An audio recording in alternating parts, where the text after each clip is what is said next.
What's the deal, everyone? Welcome out to my woods. Now, I plan to answer all your questions in multiple spots around the woods, but because I am super forgetful, I had to make like 4 different walks out here to bring everything required. So this is probably the view you're gonna get. And today we're gonna be answering your questions again. So let me pull out my phone and I can go over straight up number 1. First of all, I guess right up here, all the questions we're gonna be covering today. So check those out. If you're interested in it, watch the video. If not, well then, I don't know what to tell you, watch something else. Here we go. Let's see, question number 1.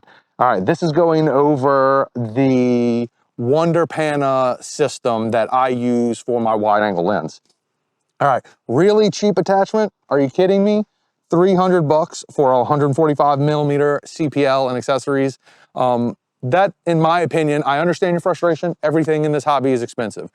That is not expensive, in my opinion. I'll put up right here the price for like maybe the Peter McKinnon version or like a matte box and that version and see what those prices look like.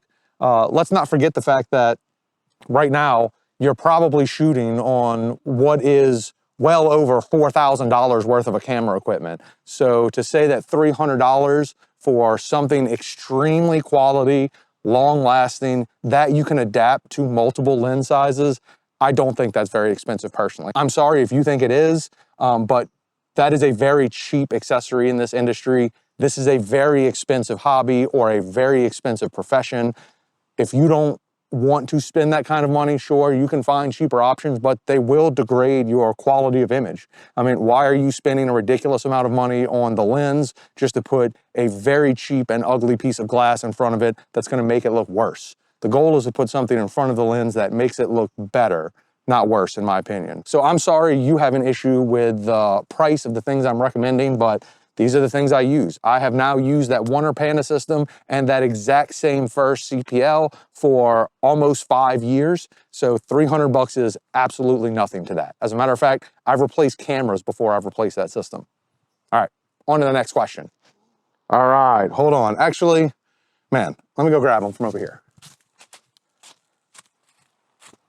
All right, I'll stand a little bit further back so you can see maybe more of the scene.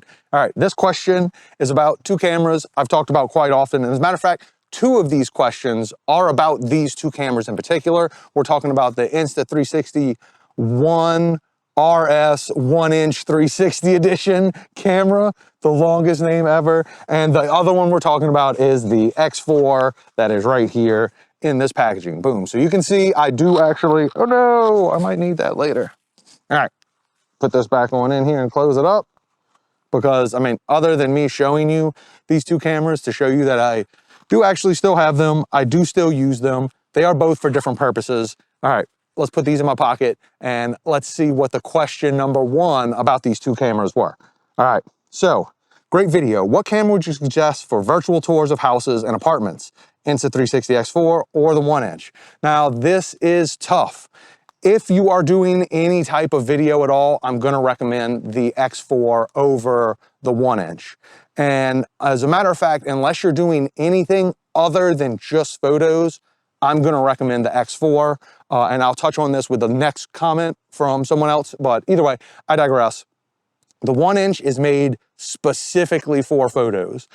I love it. I still use it. I think it works better than the X4 because the X4 is more of a generalized camera. It's great for photos. It's great for video. It's great for everything. Now, my problem with recommending the 1-inch camera in particular is the fact that I'm actually hearing from a lot of you all out there that some of the things are no longer supported for this camera. I'm hearing about people having issues finding batteries for them. I'm hearing about people having all kinds of issues that can't be resolved for them because the camera is so old that I guess it's considered outdated for repairs. So that is an issue for me, and it becomes an issue for me to recommend it to anyone. So even though I personally prefer the 1-inch camera for doing my real estate video tours, this one right here, this 1-inch sensor is super nice. It makes a great looking photo. Hold on, boom. Here we go. This thing is super nice. It makes an incredible looking photo. There's no doubt about it. But the X4, it's just, I can use it for so many more things, and I am the only person that can tell that this image looks better than this one. If you want to go check out my video above, I show compare and contrast of the differences between these two cameras and the images they produce. I can tell the difference. If you are really big into the image you deliver, then you can probably tell the difference. But I can tell you for a fact that 80% of the agents I work with cannot tell the difference, especially once I send everything off to, we got editors, because that's who I use for all my 360 photo edits. They are the hardest things to edit, in my opinion. Well worth the money to send it off. But either way, once I send them off to the post-processing, I am basically the only person that can tell the difference in those two photos. So when it comes down to it, I am always at this point going to recommend the X4 over the 1-inch, because even though that 1-inch sensor is bigger, it is better for photos, the X4 is just so much more versatile, and it's so close to the actual quality that only nerds like me are gonna care that much. The clients you deliver to that are selling these houses in 30 days are not gonna think about it past that first delivery. So that's just something to think about. And then let's go on to the next question, because it was also about the 1-inch. Hold on. Let's see, it was, boom. As a matter of fact, I'm just gonna pop this whole question up on the screen so I don't have to read the whole thing.